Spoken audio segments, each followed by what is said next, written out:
Hello and welcome to Lois and Morgana Davidson Art.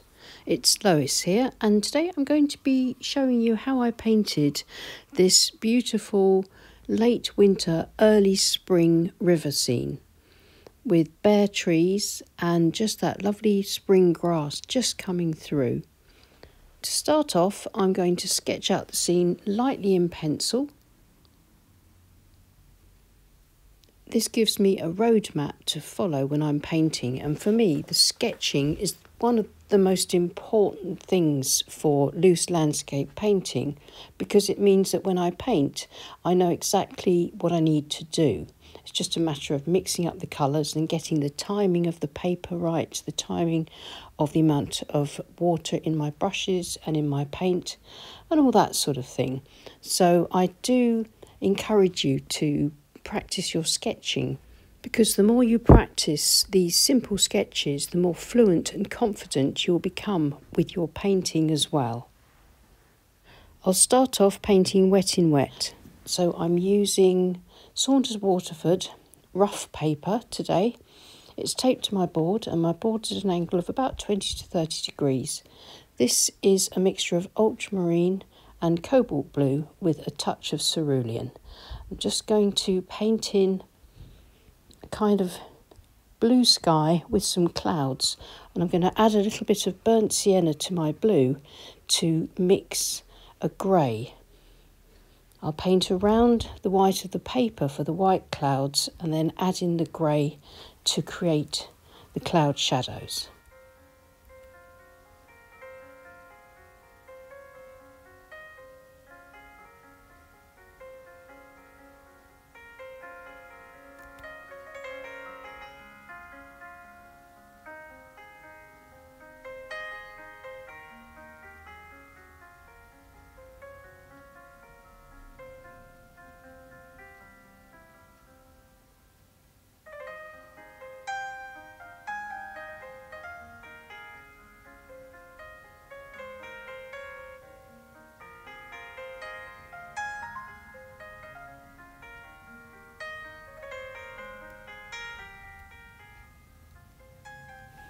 And now I've washed out my brush and using the same brush and painting the landscape area using the wet on dry technique. So nice wet paint onto the dry page and just building up my landscape textures using sap green, raw sienna, burnt sienna, maybe a bit of Payne's grey, maybe a bit of sepia.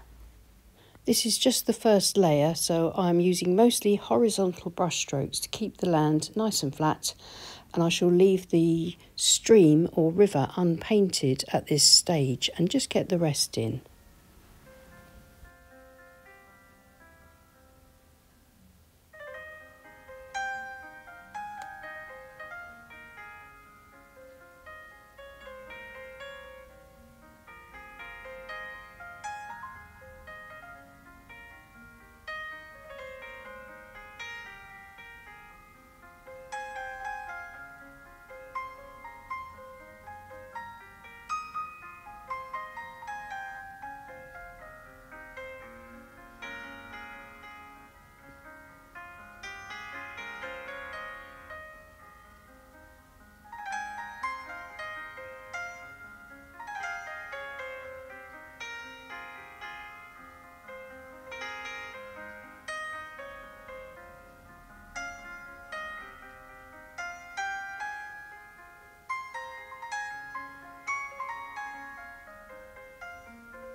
So that's most of the first layer of the foreground done. Now I'm just painting in some midground trees on either side, and then I'll put a distant hill across the left-hand side, following my pencil mark.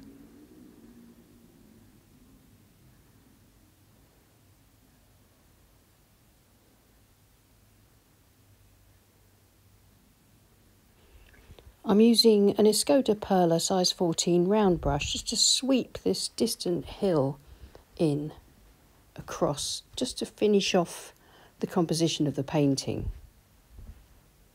Trying to lose the edges between that hill and the trees, but having sort of the hill fairly bright in the background where the sun's hitting it. And then lastly, for this first stage, putting in a few darks just to bring out some nice deep values.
So that's it for the first layer. It now needs to dry completely.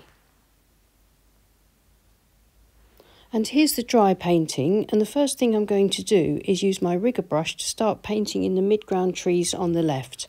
I do apologise that my hand's in the way. That's the problem with the setup that I've got at the moment. The only place that I can have my camera means that when I'm painting certain areas, then you can't see. But every time I move my hand away, you can see what I've painted. And all I'm doing is going over my pencil sketch with the rigger brush with a mixture of ultramarine blue, burnt sienna, a bit of Payne's grey, and maybe a little bit of sepia in it.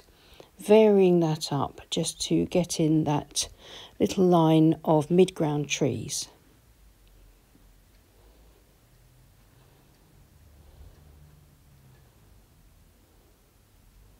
I've now added some sap green and a bit of perylene green to that, and I'm adding a little bit of foliage to the coniferous tree in the background.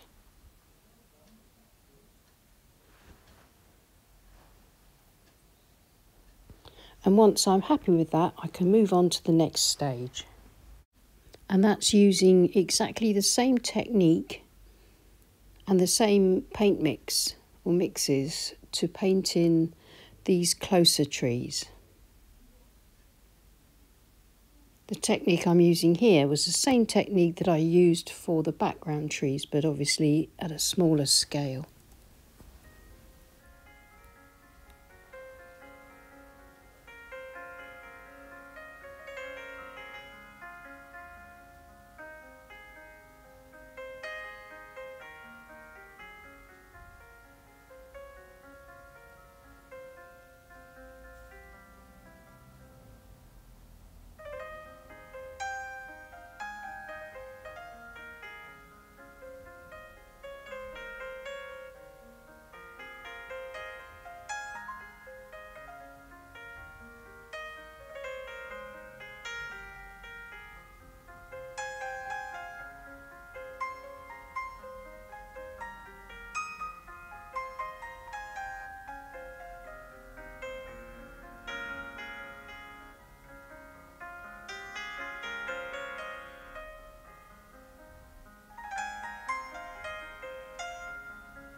And now onto the river. I'm going to use my Watercolour brush to drag some of the sky colour across the texture of the paper to create some dry brush stroke where I can. Mostly across the right hand side where I want it to be catching the light. Keeping my strokes horizontal, and that'll keep the water sort of flat, still with some movement. Leaving those white little sparkles show some movement as this river or stream wends its way through the countryside. Notice I've desaturated the blue a little with some burnt sienna just to grey it up a bit in the foreground.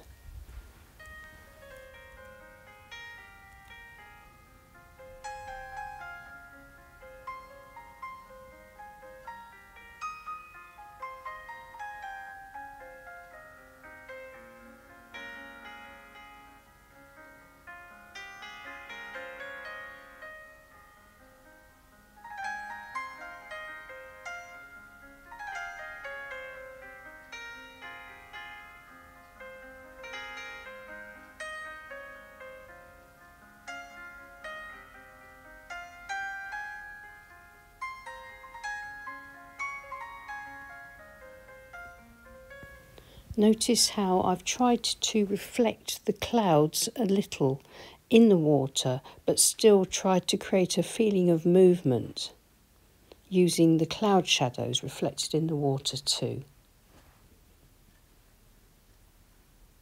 And once I'm happy with the water, then I can move on to pulling out some details and darks, just working wet onto the dry painting to enhance my first wash in places.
I've got some nice rich paint below the foreground trees, and that dark paint gives me a good place to just scrape through back to the white of the paper to start off my fence posts using my palette knife. You can use the corner of a store card for this, your fingernail or the end of a paintbrush.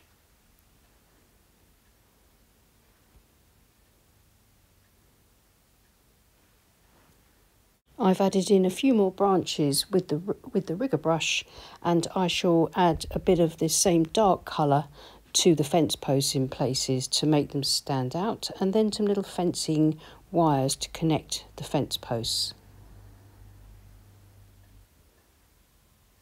Trying to keep these details quite subtle.